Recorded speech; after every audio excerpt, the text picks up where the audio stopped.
Hello दोस्तों, स्वागत है आप सभी का आपका अपने चैनल बेसिक नॉलेज में। तो कैसे हैं आप लोग? आशा करता हूं सबसे मस्त है, स्वस्थ है, पढ़ाई बहुत जबरदस्त कर रहे हैं। दोस्तों इस वीडियो में लोग टॉप 40 ऑब्जेक्टिव क्वेश्चंस की बात करने वाले हैं। दोस्तों इससे पहले मैंने आप लोग एक वीडियो अपलोड कर दिया जिसमें वाच्य पूरा खत्म हो चुका है, मतलब उस वीडियो को देखिएगा तो वाच्य से एक भी सवाल नहीं छूटेगा। इसके बाद जितना ग्रामर पोर्शन सारा बता दूंगा, लेटर राइटिंग जितना सारा होता है सारा चीज बता देंगे। वीडियो को बने रहिए। ऑब्जेक्टिव सब्जेक्टिव सभी का वीडियोस अपलोड हो रहे हैं, उसको देखिए, उसका लाभ उठाइए। ठीक है, चलिए उसमें टॉप 40 क्वेश्चंस देखते हैं क्या क्या है, और इसका आप लोग आंसर जल्दी से देख लीजिए क्या है, ताकि एग्जाम में आए तो आप लोग बना पाओ। चलिए देखते हैं, शुरू करते हैं। चैनल पर पहली बार सब्सक्राइब जरूर कर लेना हरी वीडियो पाने के लिए और इसी प्रकार से एग्जाम की तैयारी करने के लिए। दोस्तों सबसे पहला सवाल है, गोपियों ने बड़भागी किसे कहा है? दोस्तों बड़भागी मतलब अच्छे भाग्य वाला, भाग्यवान। तो गोपियों ने उद्धव को दोस्तों यहाँ पर बड़भागी कहते हैं। जब उद्धव योग का संदेश लेकर आते हैं गोपियों के पास और सुनाते हैं कि श्री कृष्ण अब नहीं आएंगे, आप योग का संदेश सुनो, तो उन्हें उद्धव को फिर उन्हें बहुत उलाना देते हैं, उन्हें बड़भागी कहते हैं। परशुराम ने मंदबुद्धि बालक किसे कहा था? तो वो लक्ष्मण को कहे। लक्ष्मण जिस प्रकार से लक्ष्मण जी बात कर रहे थे परशुराम जी से, तो उन्होंने लक्ष्मण को मंदबुद्धि बालक कहा है। मृतक में जान डाल देने की शक्ति किसमें है? ये शक्ति होगा, ठीक है, शक्ति है। शक्ति किसमें है? तो बच्चे की मुस्कान में होती है दोस्त, तो बच्चे की मुस्कान हो जाएगी। फसल किसका गुणधर्म है? तो याद रखना, फसल जो गुणधर्म होता है ना वो मिट्टी का गुणधर्म होता है। ठीक, फसल किसका गुणधर्म है? मिट्टी का गुणधर्म है। फसल मिट्टी का गुणधर्म है। ठीक है, नेक्स्ट क्वेश्चन देखिए हम लोग का क्या है। कविता में छाया का अर्थ क्या है? तो छाया मतलब दोस्तों पुरानी यादें होती है ना, कि आपको मान लो वर्तमान में दुख है और पुराने सुखों का भी यूज याद कर रहे हो, तो फिर और दुख बढ़ जाएगा। तो छाया का अर्थ कविता में कहा गया है कि पुरानी जो मीठी यादें जो बीत चुकी है उन यादों को। भोलेनाथ अपने हमजोलियों के दल में मिलकर क्या करने लग जाते हैं? दोस्तों खेल और तमाशे करने लग जाते हैं, यानी गौ नंबर बिल्कुल सही उत्तर हो जाएगा। जॉर्ज पंचम की लॉ कहाँ थी? लॉ नहीं दोस्तों, जॉर्ज पंचम की नाक होगी। ठीक है, जॉर्ज पंचम की नाक कहाँ थी? तो ये इंडिया गेट के सामने वहाँ मूर्ति था, तो ये सही उत्तर इसका दिल्ली हो जाएगा। ठीक है, ऑप्शन नंबर ख।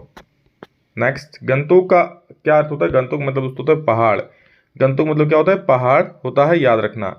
फादर कामिल बोल के हिंदी को किस रूप में देखना चाहता है? दोस्तों फादर कामिल बोल के हिंदी को राष्ट्रभाषा के रूप में देखना चाहते हैं। ठीक है, किसके रूप में? राष्ट्रभाषा के रूप में। तो इसका गौ बिल्कुल सही हो जाएगा। लेखिका के पिता का स्वभाव कैसा था? दोस्तों लेखिका के पिता का स्वभाव यहाँ शक्की टाइप का हो गया था। ठीक है, तो यहाँ पर क्या हो जाएगा? शक्की हो जाएगा। घ नंबर बिल्कुल सही उत्तर हो जाएगा। बाल गोविंद भगत किस कला में निपुण थे? तो बाल गोविंद भगत दोस्तों संगीत कला में निपुण थे। जी हाँ, गौ नंबर बिल्कुल सही हो जाएगा। और 30 नंबर देखो, उत्साह किस प्रकार का काव्य गीत है? दोस्तों तो उत्साह यहाँ पर आप लोग देख लीजिए, एक आह्वान है। ठीक है, कभी आह्वान कर रहा है तो ये आह्वान टाइप का काव्य गीत है। आह्वान ऑप्शन ए हो जाएगा। ठीक है दोस्तों, 30 से 40 10-10 करके आप लोग का है। 30 से 40 मतलब कह सकते हो कि टोटल 11 से 44 44 क्वेश्चन आपका हो जाएंगे। चार यहाँ पर 44 क्वेश्चन, तो अच्छे से सवाल है। उत्साह किस प्रकार गीत है? तो आह्वान गीत है। माँ की अंतिम पूंजी किसे कहते हैं? दोस्तों माँ बेटी का विदाई करती है ना, तब उससे लगता है कि हाँ यही मेरी अंतिम पूंजी है, क्योंकि अपना पूरा जीवन उस पर ले लेती है, उसके बहुत लाड प्यार से उसे बड़ा करती है माँ, समझ रहे हो? तो माँ की अंतिम पूंजी बेटी को कहा गया है यहाँ पर। मुख्य गायक की आवाज, आवाज नहीं आवाज होगा। ठीक, मुख्य गायक की आवाज कैसी थी? तो चट्टान जैसी भारी थी। ऑप्शन नंबर 3 बिल्कुल सॉरी बी बिल्कुल सही हो जाएगा। सूरदास की भाषा है। ठीक है, सूरदास की भाषा क्या है? तो सूरदास की भाषा दोस्तों ब्रज भाषा है, याद रखना, ब्रज भाषा, ऑप्शन बी। अगला सवाल है, कवि को आकाश में फैले बादल कैसे लग रहे हैं? काले काले बालों वाले, घुंघराले बालों वाले। जी हाँ, काले काले बालों वाले के समान। नेक्स्ट क्वेश्चन है, समाज में नाक किसका प्रतीक माना जाता है? दोस्तों नाक इज्जत का प्रतीक माना जाता है। नाक कट गई यानी कि इज्जत कट गया, समझ रहे हो? माता का आंचल पाठ का मुख्य पात्र कौन है? तो मुख्य पात्र उसमें भोलेनाथ है, जो बच्चा है उसी के बारे में माता के आंचल में कहानी बुना गया, तो भोलेनाथ है यहाँ पर। लिखिए ड्राइवर कम गाइड का नाम क्या? दोस्तों लिखिए कि ड्राइवर कम गाइड का नाम पूछा है, तो उसका नाम क्या हो जाए देख लो। या जितेन नागी उसके ड्राइवर का नाम है। ठीक है, चलो भाई ड्राइवर का भी नाम पूछ रहा है। अगला सवाल देखो क्या बोल रहा है, कस्बे के चौराहे पर किसकी मूर्ति लगी हुई थी? दोस्तों ये चश्मे वाला का पार्ट से है, जो आप लोग का है चश्मा, तो इसमें कस्बे पर सुभाष चंद्र बोस जी की मूर्ति लगी हुई थी। ऑप्शन नंबर 1 बिल्कुल आप लोग का सही उत्तर हो जाएगा। लेखक कनखियों से किसकी ओर देख रहे दोस्तों? तो लेखक कनखियों से किसकी ओर देख रहे थे? नवाब साहब की तरफ देख रहे थे, तो नवाब हो जाएगा। बिस्मिल्लाह खां 39 का क्या हो गया? डी हो गया, नवाब। बिस्मिल्लाह खां का बचपन का नाम क्या था? तो दोस्तों बिस्मिल्लाह खां का बचपन का नाम अमीरुद्दीन था, याद रखना। 40 का बी सही हो जाएगा। तुलसीदास ने भृगु कुल के ध्वज किसे कहा दोस्तों? तो तुलसीदास ने भृगु कुल के ध्वज यहाँ पर परशुराम जी को कहा है। ठीक है, तो ऑप्शन नंबर ग बिल्कुल सही हो जाएगा। उत्साह कविता में किसे संबोधित किया गया है? तो उत्साह कविता में दोस्तों बादल को संबोधित करके कविता लिखा है। कालो काले बालों वाले घुंघराले बालों वाले बादल, ठीक है, तो ये बादल को संबोधित करके लिखा गया है। अट नहीं रही कविता में किस ऋतु का वर्णन हुआ है? दोस्तों इसमें बसंत और फागुन ऋतु का वर्णन हुआ है, तो फागुन तो है नहीं, तो बसंत को मार दो गोली। आगे देखो, कवि ने किसे धन्य कहा है? दोस्तों कवि ने कवि को जो शिशु का माँ है ना उसको धन्य कहा है, यानी माँ को क्या कहते हैं? कवि धन्य कहते हैं। यहाँ पर ख नंबर बिल्कुल सही हो जाएगा। हर सुख में क्या छिपा रहता है? दोस्तों तो आपको पता ही है हर सुख में क्या छिपा रहता है? दुख छिपा रहता है। ऑप्शन नंबर को क्या हो जाएगा? सही हो जाएगा। जॉर्ज पंचम की लाट से क्या गायब हो जाती है? तो उसकी लाट से नाक गायब हो जाती है। दोस्त समझ रहे हो, उसकी नाक कट जाती है जॉर्ज पंचम की। गैंगटोक नगर किस राज्य की राजधानी है? तो ये सिक्किम की हो जाएगी, यानी कि ख नंबर आप लोग का बिल्कुल परम सत्य उत्तर हो जाएगा। बाबूजी की पूजा वाली आचमनी क्या बनती थी? तो दोस्तों ये कलछी बनती थी, यानी घ नंबर सही हो जाएगा।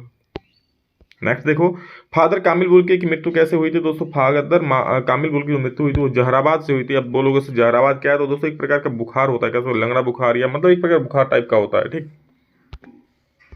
बाल गोविंद भगत क्या थे? दोस्तों तो बाल गोविंद भगत वो घर में रहते थे, तो गृहस्थी होगी ना, हाँ, लेकिन उसके जो व्यवहार था, उसका जो नियम था वो बिल्कुल साधु जैसे थे, लेकिन वो गृहस्थ ही थे, उसका घर था, उसका बेटा बहू सब था, ठीक, तो गृहस्थी थे। बिस्मिल्लाह खां के पिताजी कहाँ से आने वाले थे? तो बिस्मिल्लाह खां के पिताजी, जी हाँ, मंदिर में यहाँ पर शहनाई बजाते थे। समझ रहे हो, मंदिर में शहनाई। चलो अगला सवाल देखो, बजा देते मंदिर में, ठीक है। दंतुरित का शाब्दिक अर्थ दोस्तों होता है बच्चों के नए नए दांत। समझ रहे हो, तो डी नंबर सही हो जाएगा। फसल कविता के कवि का क्या नाम है? दोस्तों तो फसल कविता का जो कवि है ना दोस्त, उनका नाम है नागार्जुन, ठीक है, याद रखना दोस्तों। लेखक और ट्रिक पर एक जल्दी आएगा, लेखक पर एक वीडियो ट्रिक जान लेना उससे कि किस प्रकार, मतलब किस प्रकार से आप लोग का कौन पाठ का कौन लेखक है, इससे तो सवाल आएगा ही आएगा। तो एक ट्रिक दे दूंगा ताकि सारा चीज आप लोग याद हो जाए। धुंधला प्रकाश किसका प्रतीक है? दोस्तों तो धुंधला प्रकाश, धुंधला प्रकाश, धुंधला प्रकाश, धुंधला प्रकाश दोस्तों यहाँ पर अस्पष्ट सुख का प्रतीक है, ठीक है। हाँ नंबर सी नंबर सही हो जाएगा। अरे भाई देखो अगला सवाल क्या है। तार सप्तक किसे कहा है? दोस्तों तो तार सप्तक सरगम के ऊंचे स्वर को कहा जाता है तार सप्तक। ये नंबर सही हो जाएगा। परशुराम ने सूर्यवंश का कलंक किसे कहा दोस्तों? तो परशुराम ने सूर्यवंश का कलंक कहा था लक्ष्मण, मतलब एक्चुअली लक्ष्मण जी से काफी गुस्सा हो गए थे, क्योंकि जब राम जी ने शिव जी का धनुष तोड़ा सीता जी के स्वयंवर में, तो परशुराम आ गए वहां पर, कहा कि किस कौन है वो जिसने शिव जी का धनुष को हाथ लगाया उसका तोड़ा। तो लक्ष्मण उनसे मुंह मतलब मुख युद्ध करें, बहुत भला बुरा बोलते हैं उनको, ठीक है। परशुराम तो बहुत शक्तिशाली थे, तो राम फिर उसको शांत करते हैं राम जी। तो परशुराम ने क्या सूर्यवंश का कलंक है लक्ष्मण को। भोलेनाथ का वास्तविक नाम क्या दोस्तों? भोलेनाथ का वास्तविक नाम था तारकेश्वर नाथ, याद रखना उसका वास्तविक नाम तारकेश्वर नाथ था। जॉर्ज पंचम की नाग पाठ के लेखक कौन है दोस्तों? तो जॉर्ज पंचम नाग लेखक है कमलेश्वर। 36 का बी सही हो जाएगा, यानी कमलेश्वर को मार दो गोली, मतलब कमलेश्वर को गोली मारो, ये गोली मत मारो यार, सही हो जाएगा। सर कमलेश्वर आप बोले हैं ढूंढ के गोली मार देंगे, नहीं सही है वो। लेखिका ने गैंगटोक को किन लोगों का शहर बताया? तो दोस्तों मेहनतकश बादशाहों का शहर बताया, ठीक है, मेहनतकश बादशाहों का शहर। नेताजी की मूर्ति में बार बार क्या बदल दिया जाता था दोस्तों? बार बार क्या? जी हाँ, बार बार टोपी, नहीं नहीं नहीं नहीं, बार बार चश्मा बदल दिया जाता था ना, चश्मे वाले के द्वारा, जिसको सभी लोग कैप्टन बोलकर बुलाते थे, जिसके पास मतलब जिसके मन में देश भावना, देश के प्रति अगाध प्रेम था, देश स्वतंत्रता सेनानी के प्रति अगाध प्रेम था। नेताजी की मूर्ति में बार हो गया। लेखक की दृष्टि में खीरा किस वर्ग का प्रतीक है?